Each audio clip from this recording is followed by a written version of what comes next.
Good morning, good afternoon, and good evening. Welcome to From Heroes to Icons review.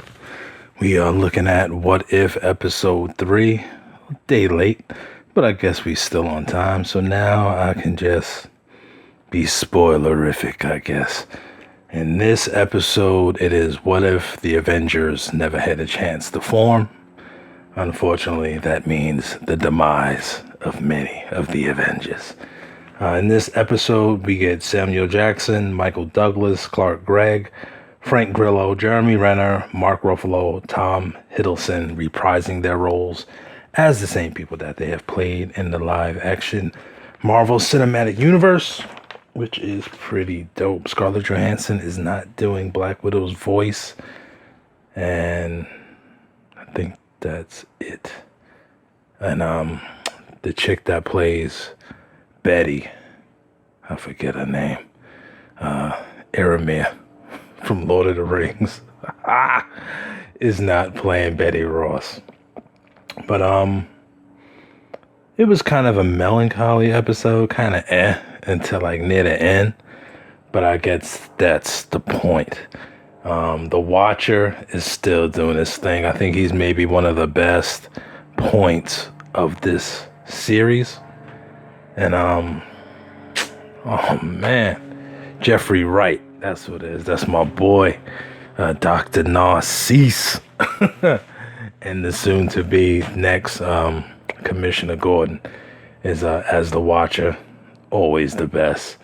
I guess I could say it now before we go on with it. There's a few spots where he's just like chilling, just part of the background, and during the day, they're like cars riding down the street and you just see the Watcher part of the skyline. It's pretty dope. And there's another scene near the end. It's at nighttime and you just see him like just part of the night skyline. I think it's a really nice aesthetic to it. Especially this, I think, was not the strongest episode of the 3 that have premiered thus far. Still a good episode. I'll give it a 3 out of 5, you know what I mean? But let's go on with this. I know you guys don't feel like being here too much longer. Obviously, it starts pretty much with the Avengers Initiative. Nick Fury riding with the Black Widow, looking to recruit some cats for the Avengers. And it starts with that scene from Iron Man 2 with Iron Man chilling inside the donut, and he's suffering from that disease, from the thing in his chest and all of that. And they trying to talk him into being with the Avengers, and then they stick him with what's supposed to be the antidote. But spoilers, everybody, it kills him, which is quite hilarious. And then Black Widow's arrested for the death of Tony Stark.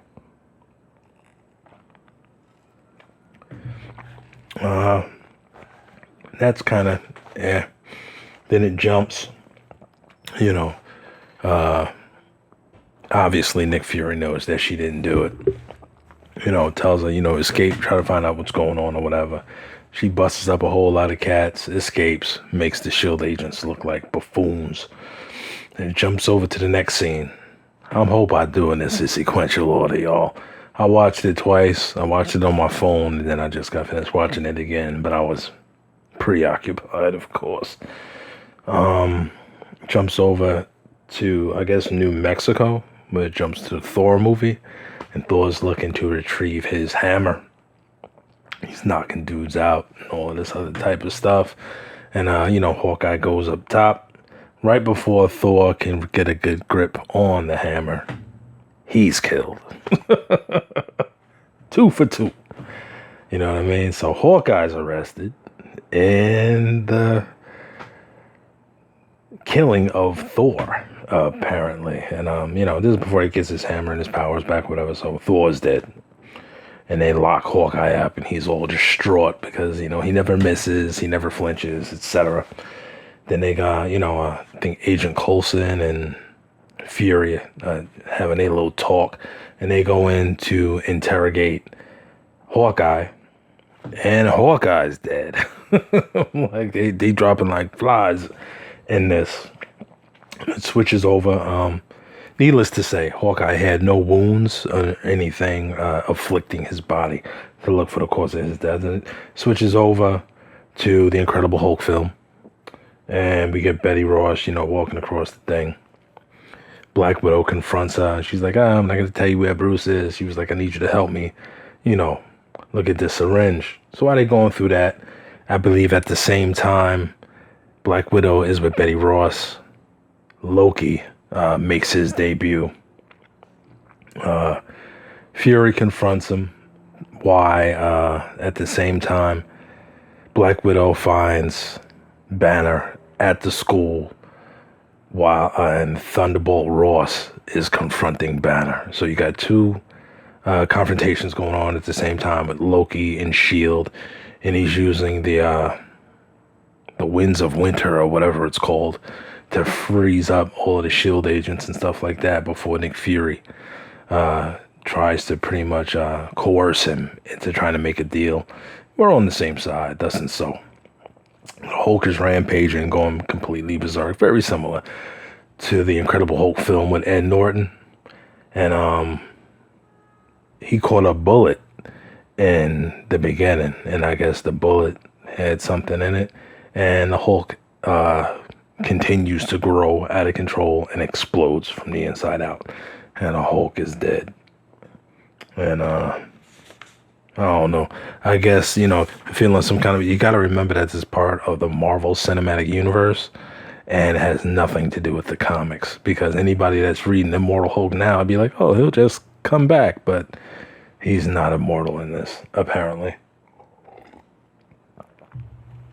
Then, Fury strikes a deal with Loki. And Black Widow is looking for clues on the computer. Pops open some Avengers Initiative files, and we get an extra person in that. I guess that is considered an Easter egg. Janet Van Dyne is on the list.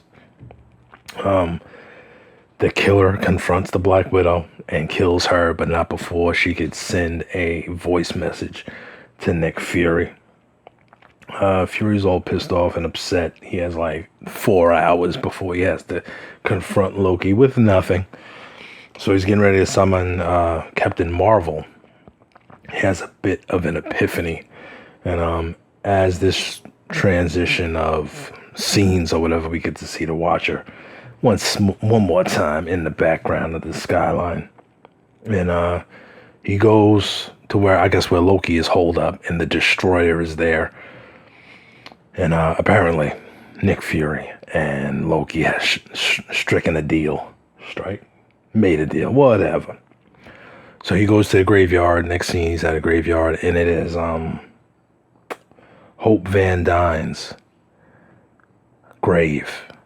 And I guess that's Evangelion Lily's character, the Wasp's character from the Marvel. I guess she's dead in this universe. And then we find out now at the gravesite that Hank Pym is the one who has been killing everybody that has been supposedly recruited for the Avengers Initiative, which is kind of I was like, there couldn't be nobody more powerful than that. And, he's trying to fight Nick Fury, and Nick Fury's just kind of like wiping the floor with him. And we find out that it's Loki in disguise. He captures him, thus and so. And, Loki's like, I think I might stick around for a while. So... we have Loki going, I guess, to the United Nations or whatever. And he's making a speech similar to the one that he made in the Avengers before he was confronted by Captain America and Iron Man. He makes that speech, and he's pretty much in control of the Earth now. And it ends with Nick Fury in like an air hangar with Coulson talking about, the Avengers and this and that, and everybody that was killed is in like these little metal coffins, and on each coffin it has like their symbol. Like Hulk's has like a fist, the Black Widow has the Black Widow symbol, Thor has a hammer, etc. And then the Avengers music starts playing, and he he's like in the Arctic somewhere, whatever, and he wipes his hand across the ice, and Captain America's shield is buried in the ice.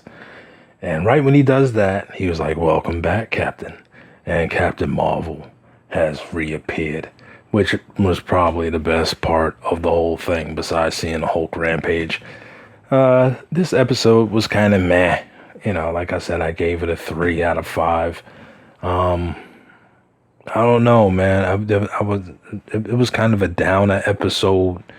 Maybe next week will be better, but you can see now that Nick Fury's going to build his off-worldly Avengers with a whole different team. Now that the Marvel Cinematic Universe Avengers are dead. So, what can I say? It has been a busy week. Glad that I watched The Witcher, because this episode sucked, kind of. Well, a little bit. But y'all sign off in the comments. Let me know what y'all think about this episode. And what do you think of the upcoming episodes of What If? And if you haven't subscribed, please subscribe. If you have watched or listened to this video all the way through, please like it and share it on your various social medias. And as always, be great and do great. Peace.